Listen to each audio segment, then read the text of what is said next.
En abril de 2002, como tantos miles en el país, participé del enfrentamiento en las calles contra la ofensiva golpista de la oposición proimperialista y de derecha, estando en lugares emblemáticos como Puente Llaguno, la 42 Brigada de Paracaidistas de Maracay.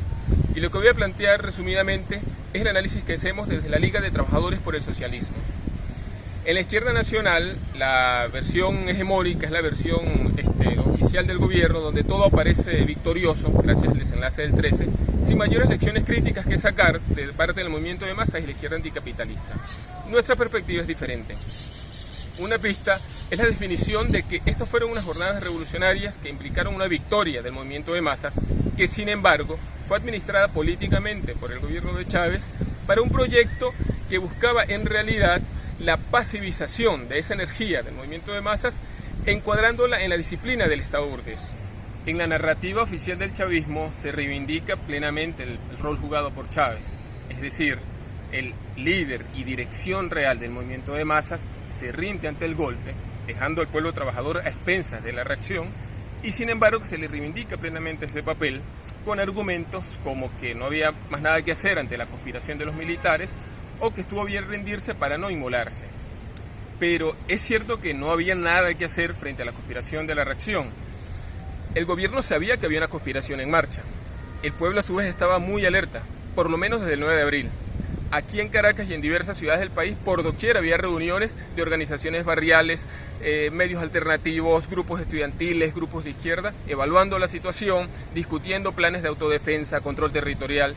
Las organizaciones sindicales de izquierda también discutían qué hacer. Sin embargo, el golpe triunfó. Ahora bien, si Chávez, con toda la ascendencia que tenía en el movimiento obrero y popular y en las Fuerzas Armadas, días antes del 11, denuncia abiertamente que hay un golpe en curso, llama a la movilización combativa, plantea a los trabajadores hacerse con el control de las fábricas y los lugares de trabajo hasta derrotar la conspiración, llama a los soldados a desconocer cualquier orden en clave golpista que pudiese venir de los mandos militares, ese golpe no tenía oportunidad alguna de triunfar. Recordemos que el escenario de fondo del golpe es un supuesto paro cívico, un paro patronal impulsado por la burocracia sindical de la CTB y Fedecámaras. Si a esto se le oponía un llamado abierto a que las y los trabajadores asumieran el control de los lugares de trabajo, se ponía contra las cuerdas de esa movida. Si a los soldados, esos que tienen en sus manos las armas y son los más en las Fuerzas Armadas, se les planteaba desconocer cualquier orden o autoridad que intentase una acción golpista y que en caso de confrontación se aliasen con el movimiento obrero y popular, incluso dotasen de armas a las organizaciones dispuestas a combatir, se cortaban de cuajo las conspiraciones de camarilla de los golpistas. Esto nunca ocurrió, a pesar de que se hablaba de revolución, esta política elementalmente revolucionaria no ocurrió. Chávez prefirió siempre confiar en el aparato del Estado burgués, mantener al movimiento de masas a raya, limitado apenas a movilizaciones demostrativas, mientras se limitaba a las negociaciones en las alturas de las Fuerzas Armadas antes que abrir paso a una ruptura de la cadena de mando. Por eso triunfó el golpe. Es emblemático de esto como cuando Chávez intenta ubicar por radio a Manuel Rosendo, el del Comando Unificado de las Fuerzas Armadas, no le responde. No responde porque el tipo estaba metido en la conspiración. Por eso el golpe triunfó. Y si no se consolidó, fue precisamente porque parte de esa energía a la que Chávez nunca apeló se desató espontáneamente al día siguiente del golpe. Rendido Chávez, se borró la dirección de su partido, el movimiento de masas quedaba huérfano de dirección y ante un golpe triunfante, que cambió la correlación de fuerzas, que desde los sectores populares cientos de miles se movilizaron, trancaron avenidas, hicieron largas marchas hacia los principales cuarteles exigiendo la aparición de Chávez y su restitución en el poder. Hasta el amanecer del 13 de abril no había ninguna oposición seria al golpe dentro de las Fuerzas Armadas. El nuevo gobierno se había instalado y estaba mandando. Fue esta reacción popular contundente la que interpeló de manera decisiva al llamado sector institucional de los militares, puso contra las cuerdas a los golpistas. Los soldados se mostraban con simpatías por las movilizaciones, se entusiasmaban con los manifestantes.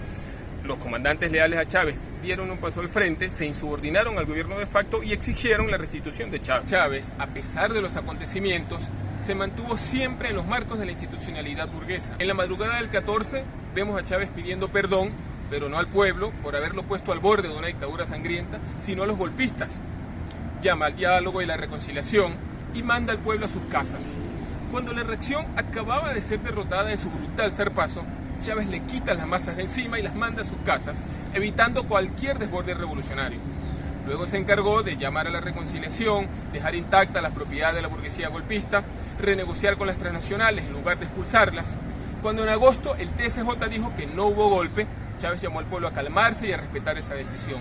Alguien pudiera razonar, lo importante es que se derrotaron esos intentos y se mantuvo Chávez en el gobierno. Pero ¿qué vino después? Un proceso de cada vez mayor pasivización del movimiento de masas, de encuadramiento cada vez mayor de las organizaciones obreras, populares y campesinas en la disciplina estatal.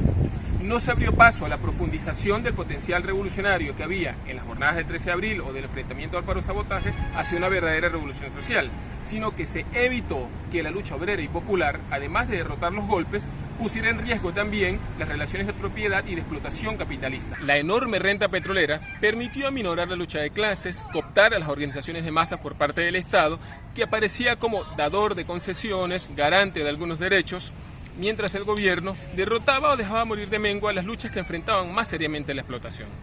Cómo se mantuvieron las relaciones capitalistas y la expoliación nacional por los capitales extranjeros, vino un nuevo ciclo de enorme conversión de la renta pública en capital privado, un desangramiento criminal del país con la fuga de dólares, un aumento brutal del endeudamiento externo, todo lo cual preparó las condiciones para la crisis económica catastrófica que ya con Maduro se nos lanzó encima. Tanto en las jornadas de abril como después, era necesaria una política de independencia de clase por parte de los trabajadores.